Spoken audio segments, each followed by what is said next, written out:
they were always yelling at each other and screaming at each other. And it was funny as a kid because you thought they were having fun with it, but I don't think they were having fun with it. And they ended up not staying together, understandably so, right? I guess it makes sense. But yeah, no, there wasn't any modeling. I didn't have anything to follow. You put a lot of effort into your relationship. A lot. A lot more than most men. And every person listening knows that. And not a lot of people are like that. And as a matter of fact, that's the minority. So no, I don't think relationships are easy. I don't think they ever have been or ever will be. Next Level Nation, welcome back to another episode of Next Level University, where we help you level up your life, your love, your health, and your wealth. Today, for episode number 1881, one habit that will 100% improve your relationship, or Alan will come to your house and clean your kitchen.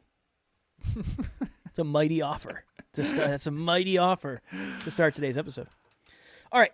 So they say something, there's a quote out there somewhere on the internet, I'm sure, that I'm not aware of, where it's something like top of mind, something. Insinuating that when something remains top of mind, it remains a focus, it remains something that you do consistently, it remains a habit, essentially. And the habit that I believe will 100% improve your relationship is something I've been tracking, I don't know for how long, probably, I don't know, maybe a year and a half. And it is called proactive thoughtfulness. So I do believe I'm a thoughtful human being. I try to be thoughtful of other people, but it's very easy to forget about that on a day-to-day basis when life gets hectic and business is crazy and I'm not getting enough sleep and I'm struggling to exercise, whatever.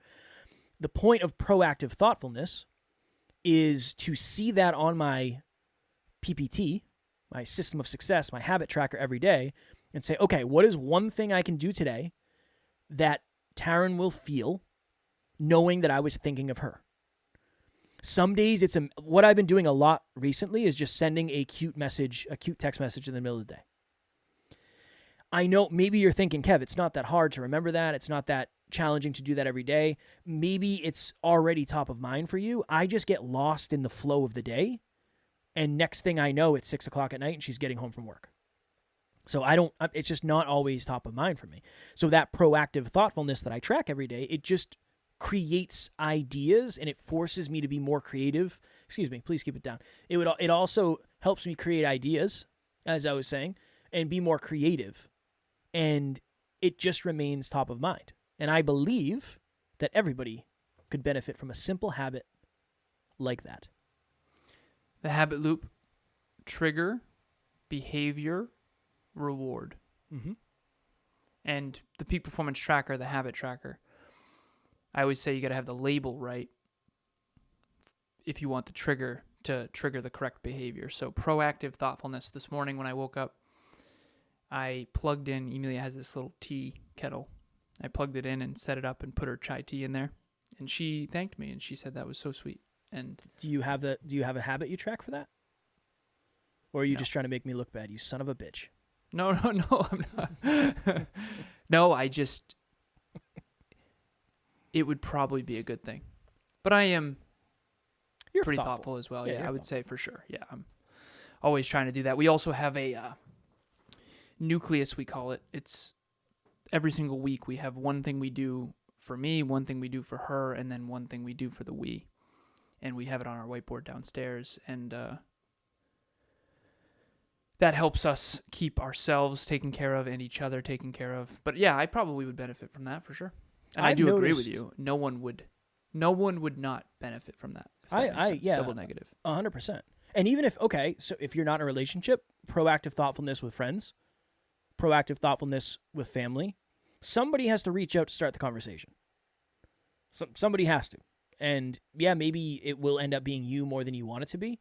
But I have noticed a drastic increase in the quality of our relationship the more often and the more thoughtful I've been.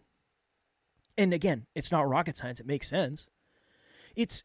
I feel like for most of us, it's not that we don't know what to do. We don't know how to do it. we don't know when to do it, or it just has not yet become a habit. And specifically in relationships. I feel like it's not super challenging to succeed in a relationship. Would you argue with that? Yeah. Okay. Yeah, I think Didn't expect it to go that way. I thought we were going to have a nice smooth transition here. We'll wrap up. We'll be out in 3 to 5 minutes. Wrong. No worries.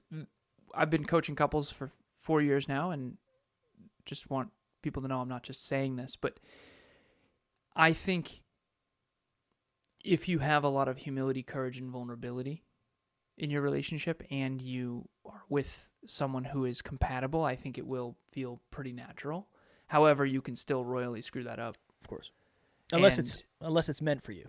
And then if it is meant for you, you can't mess it up. You gotta give reference to that. Well, there's that's just bumper sticker self-improvement that it just isn't real, and we talked about it a little bit on an episode previously, so I wanted to give a little throwback to that. So I actually think the hardest things in life to achieve is health, wealth, and love.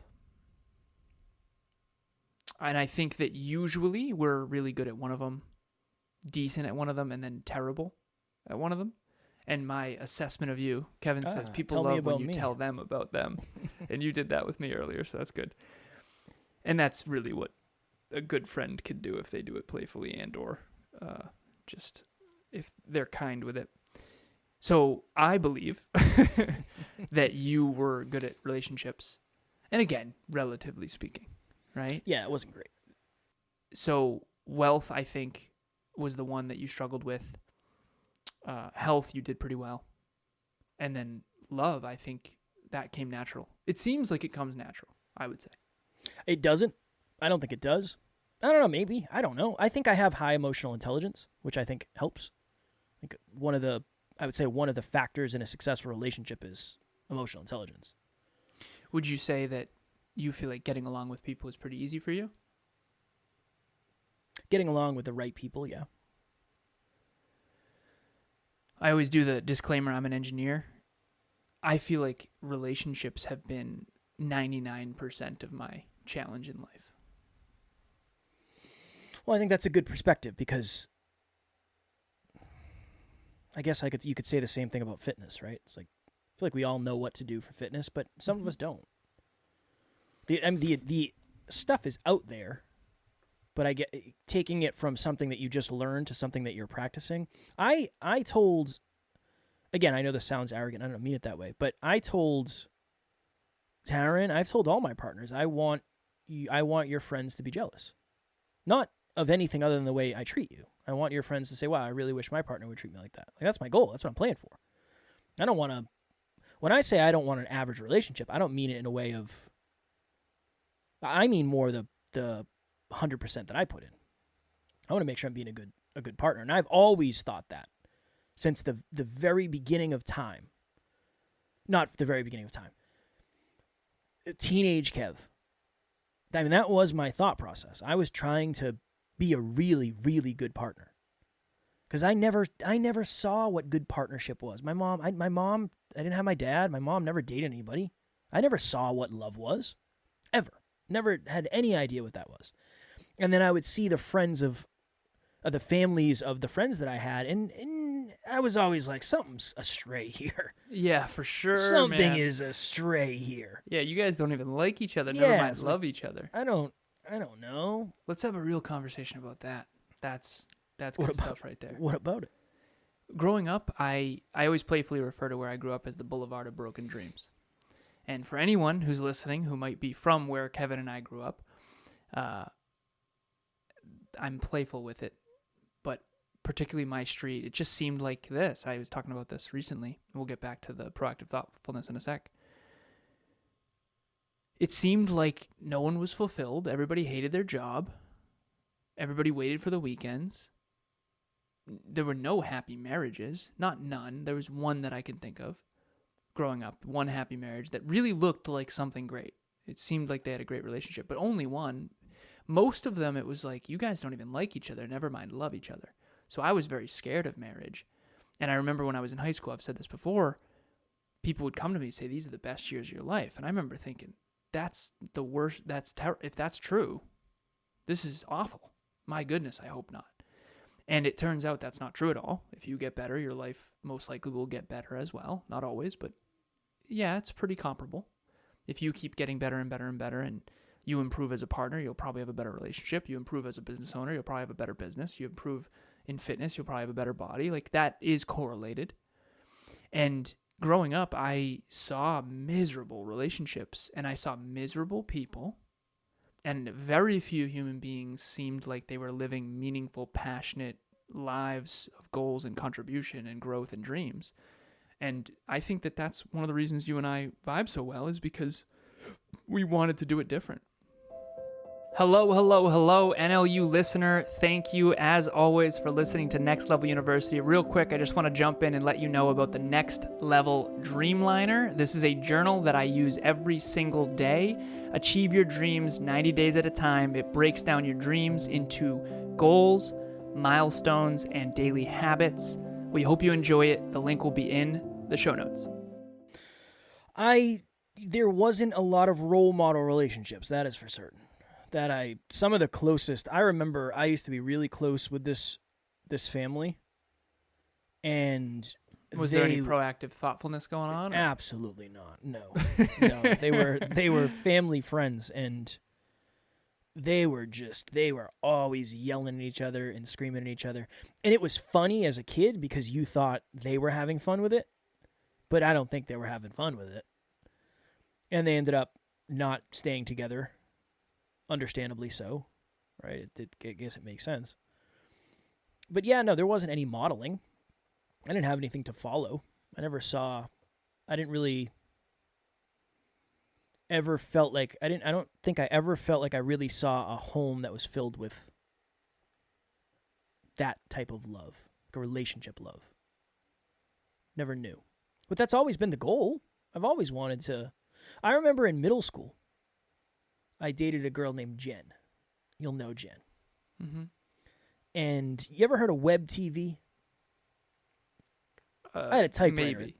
We had an electronic typewriter at this point. Okay. There was this thing called web TV where you hooked up a keyboard. Oh, yeah. Yep. I used to go home from school, and I would make her little love cards, and my mom and grandmother would watch me do it. And I would give her these love cards because I was like, I'm gonna treat you right, girl. I'm gonna treat you right. Web TV action, like I remember I got her a teddy bear. Like that was what it was about. That was always it. I always wanted to make sure I was treating the person right. So that for me, I feel really good when I feel really good sending that message to Taryn in the middle of the day. Hey babe, thinking about you. Or whatever. Unfortunately, in middle school and high school, the treating them right doesn't always work. It didn't work for me. You end up friend zoned or whatever, right? I got nexted often. Yeah, but I always aspired to that. This is my mark. This is my mark of, and again, am I saying everybody out there that I've ever dated in my entire life would have nothing but positive things to say? No.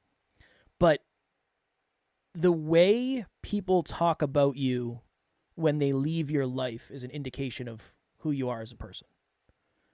And obviously they have to be somebody you can trust, and they have to be, because if somebody hates you, they'll find something negative. But one of the things that I have taken pride in is, I would say 99% of the people that I have dated, I've talked to after we've dated, and it's been a positive interaction. And I feel like that's really good. That's a good suggestion. 100%, huh? It's not 100%. Because I made mistakes. No, I've made mistakes. And unfortunately, sometimes people don't, the mistake breaks the thing, and then that becomes the last time you ever talk to that person, unfortunately. But that's real life sometimes. I think relationships, friendships, intimate relationships especially, I think all of them are actually, if you have the right person, I do think it can feel natural. I really do.